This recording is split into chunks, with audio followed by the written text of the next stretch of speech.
আজকে আমরা দেখাবো ঐতিহাসিক সোনা মসজিদ। বাংলার স্থাপত্য ঐতিহ্যের এক উজ্জ্বল নিদর্শন। বাংলাদেশের উত্তর পশ্চিমাঞ্চলের চাঁপাইনবাবগঞ্জ জেলার শিবগঞ্জ উপজেলায় অবস্থিত সোনা মসজিদ আমাদের ইসলামী ও স্থাপত্য ইতিহাসের এক অনন্য নিদর্শন। প্রাচীন গৌর নগরীর অন্তর্ভুক্ত এই মসজিদটি শুধুমাত্র একটি ধর্মীয় উপাসনালয় নয়, এটি মুসলিম শাসনামলের শিল্প সংস্কৃতি এবং কালের সাক্ষ্য বহনকারী এক গুরুত্বপূর্ণ স্থাপত্য। সোনা মসজিদের নির্মাণ কাল নির্দিষ্টভাবে জানা না গেলেও ধারণা করা হয় এটি 1500 শতকের শেষের দিকে বা 1600 শতকের প্রথম দিকে নির্মিত হয়।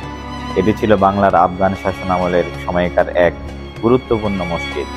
নির্মাতা হিসেবে সুলতান আলাউদ্দিন হোসেন শাহ বা তার উত্তরসূরিদের নাম উল্লেখ করা হয় অনেক ইতিহাসবিদদের দ্বারা।